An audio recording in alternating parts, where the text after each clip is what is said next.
Hospital UiTM Sungai Buloh bersama lebih 200 sukarelawan profesional termasuk doktor dan jurutera berganding bahu membina unit soringan masa muda alih atau Coronavirus Mobile Test Unit Combat bagi tujuan pengambilan sampel pesakit yang disyaki menghidap COVID-19. Menariknya, penghasilan unit combat oleh pasukan yang menggelarkan diri mereka sebagai doktor dan jurutera reka bentuk menentang COVID-19 atau DDEC 19 Mai itu menggunakan sepenuhnya idea dan kepakaran anak tempatan sebagai satu usaha jitu membasmi pandemik COVID-19.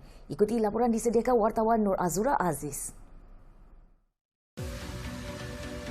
Pengasas bersama pasukan kombat Dr. Anas Mat Aziz berkata, unit kombat merupakan penyelesaian kepada kekurangan peralatan perlindungan peribadi PPE yang dihadapi barisan hadapan ketika ini serta solutasi kepada pengambilan sampel yang lebih cepat, efisien dan selamat.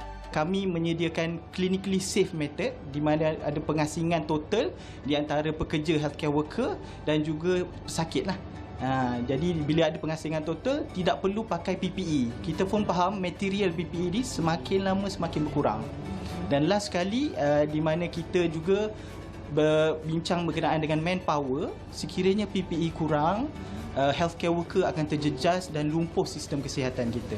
Ujian saringan ini memerlukan orang ramai atau pesakit berdaftar dengan aplikasi atau sistem yang sedang dibangunkan kombat bagi memudahkan urusan temujanji dalam talian pesakit dan kaki tangan kesihatan. Ini bagi memastikan tiada kontak atau sentuhan antara dua pihak yang boleh menyebabkan cross-contamination. Apabila pesakit masuk ke dalam ruang disediakan, pintu kombat ini akan tertutup secara automatik bagi mengelakkan sentuhan sebelum pesakit disahkan maklumat mereka melalui intercom yang disediakan. Pesakit kemudiannya akan menjalani ujian saringan tanpa melibatkan sentuhan. Sampel ujian pesakit akan dipindahkan dari ruang pesakit ke staf kesihatan melalui kotak sampel kedap udara yang disediakan. Beliau berkata setiap kali pesakit keluar selepas melakukan ujian mereka, bilik itu akan disanitasi secara automatik bagi mengelakkan penyebaran virus. Unit kombat ini boleh menyaring 800 hingga 1,200 orang dalam tempoh 24 jam dan jika dilihat di dalam unit kombat ini juga amat luas bagi membolehkan 3 sehingga 5 pekerja kesihatan seperti doktor dan jururawat untuk melakukan tugas-tugas mereka. Dan saya difahamkan di sini nanti akan terdapat satu peti simpanan sampel sejuk agar sampel yang diperolehi daripada orang ramai dapat dimasukkan di sini. Dan juga saya difahamkan di sini terdapat 3 negative pressure chamber yang membolehkan staf kesihatan untuk mengambil sampel daripada orang ramai. Ia bagi mengelakkan virus ataupun udara daripada luar sana untuk menembusi kawasan staf kesihatan di sini.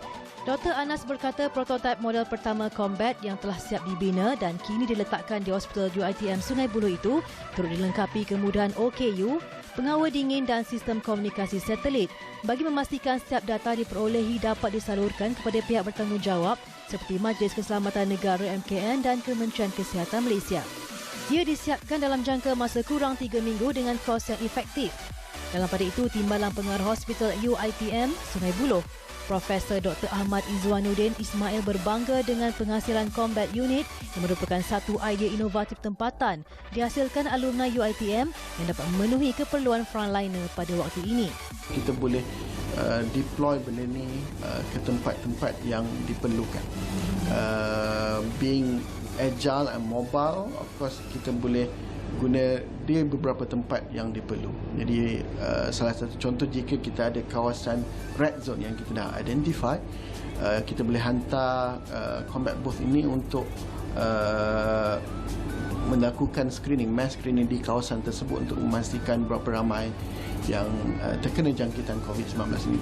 Beliau berkata unit kombat ini juga boleh diubah suai menjadi bilik tekanan negatif atau negative pressure room pasca COVID-19 bagi merawat pesakit yang mempunyai simptom respirator dan demam tanpa perlu dibawa ke jabatan kecemasan yang boleh menyebabkan risiko jangkitan. Ia juga boleh diubah suai menjadi klinik dan makmal mini.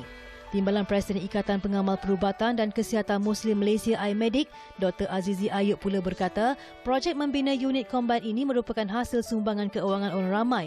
Justru itu, sumbangan mereka amat berharga untuk pasukan kombat membina beberapa buah lagi unit kombat. Untuk kombat ni, kita juga volunteer untuk bersama-sama dengan para volunteers yang lain yang kita difahamkan hampir 200 orang daripada pihak jurutera profesional lain, dan kita juga mengambil inisiatif di mana kami sebagai NGO yang berdaftar membuat volunteerism dari segi crowdfunding, dan pada waktu yang sama kita bekerjasama dengan pihak lain seperti pihak Maida, Mike dan juga Yayasan Maghfirah sebagai rakan kongsi dan juga rakan promosi untuk projek Combat ini.